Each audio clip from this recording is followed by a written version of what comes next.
చెప్పండి మీ అనుభవంతో ఏంటి పరిస్థితి ఏంటి, అసలు ఏ ప్రభుత్వం రాబోతుంది అనుకుంటున్నారు, ఏంటి ఎవరు ముఖ్యమంత్రి అవబోతున్నారు? నేను చూసిన దాంట్లో నేను కొంతమందిని వాళ్ళ అభిప్రాయం తెలుసుకున్న దాంట్లో ఈ మహిళలు అయితే చాలా ఎక్కువగా జగన్మోహన్ రెడ్డి గారికి సపోర్ట్ చేశారు.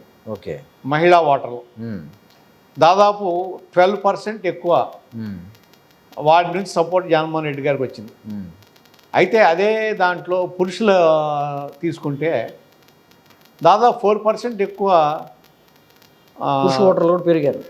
చంద్రబాబు నాయుడు గారికి సపోర్ట్ ఉంది. ఓకే, కూటమి సపోర్ట్. కానీ ఇక్కడ గ్రామీణ ప్రాంతాల్లో కూడా గ్రామీణ ప్రాంతాల్లో గతంలో కంటే గ్రామీణ ప్రాంతాల్లో కూడా ఓటింగ్ శాతం పెరిగింది. అవును, ప్లస్ మహిళలు కూడా తండ్రిగా బాగా కసిగా ఓటేశారు. అదే అంటున్నాను, మహిళల్లో ఎక్కువ టర్న్అవుట్ రావటమే జగన్మోహన్ రెడ్డి గారి అడ్వాంటేజ్ అని నా ఉద్దేశం. ఓకే, ఎందుకంటే ఏ సర్వే తీసుకున్నా వాళ్ళు మామూలుగా మనం తెలుసుకున్నా ఎందుకంటే అత్యధికంగా లబ్ధి పొందింది మహిళలే.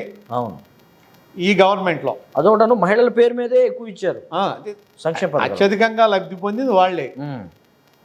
వాళ్ళు ఇంకేంటంటే దాంట్లోనే ఇంకా కొంత పెంచారు కదా. ఇప్పుడు దాదాపు 15,000 కోట్లు ఎంత ఇంకా ఎక్స్ట్రా బెనిఫిట్ వస్తుంది వచ్చిన కొత్త వీళ్ళ మేనిఫెస్టో ప్రకారం.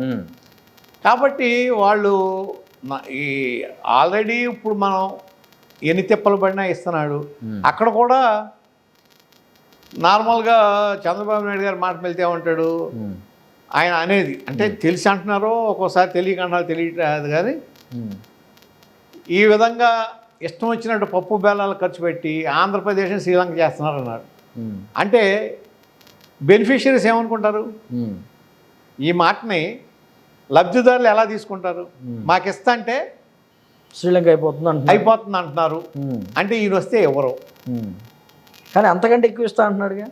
నమ్మరిక మీరు ఒకసారి మీరు నెగిటివ్ మాట్లాడిన తర్వాత ఇప్పుడు అదే కదా, దానికే ఉదాహరణ. ఇప్పుడు ఒక పక్కనేమో వాలంటీర్ని తీసేయమన్నారు, వాళ్ళు బెనిఫిట్ ఇవ్వడానికి వీల్లేదు, వాళ్ళు పార్టీ వర్కర్స్ లాంటి వాళ్ళు అన్నారు, తీయించేశారు.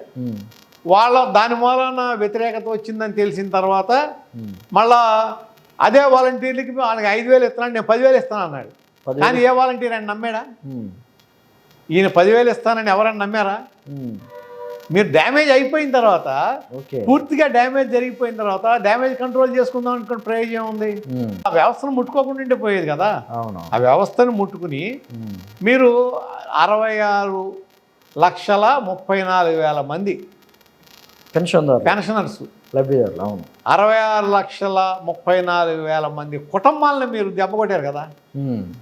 అంటే కుటుంబాలే కదా, ఒకళ్ళు ఇద్దరు ఆ ఇంట్లో ఒకళ్ళకో ఇద్దరికి వస్తే ఒకళ్ళకి వచ్చినా రెండో ఆయన ఉంటారు కదా. అవును, భార్య భర్త లేకపోతే పిల్లలు ఎవరో ఒకళ్ళు ఉంటారు కదా. ఆ లెక్కేసుకుంటే 1,20,00,000 పైన వాళ్ళే ఉంటుంది కదా. అంతమంది మనోభావాలు దెబ్బతీశారు కదా మీరు తెలియకుండా. మీరు అంటే వీటినే సెల్ఫ్ గోల్స్ అంటారు. ఓకే, సెల్ఫ్ గోల్ వేసుకుంటాం అంటే ఇదే.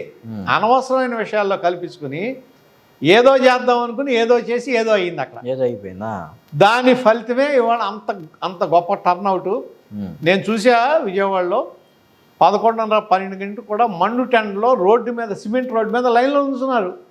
అంతా లేడీసే. చాలా ఆశ్చర్యం, లైన్లో నుంచున్నారు. అంటే ఏ విధంగా అయినా ఓటేయాలనే పట్టుదలతో ఉన్నారంటే అది కూడా మాకు వస్తుందని అన్నారు అనుకోండి, వస్తుందని అనుకున్నారు అనుకోండి, ఓటు మనం 4వ తారీఖు దాకా వెయిట్ చేస్తే తెలుస్తుంది ఖచ్చితంగా ఎవరైనా. అంతే.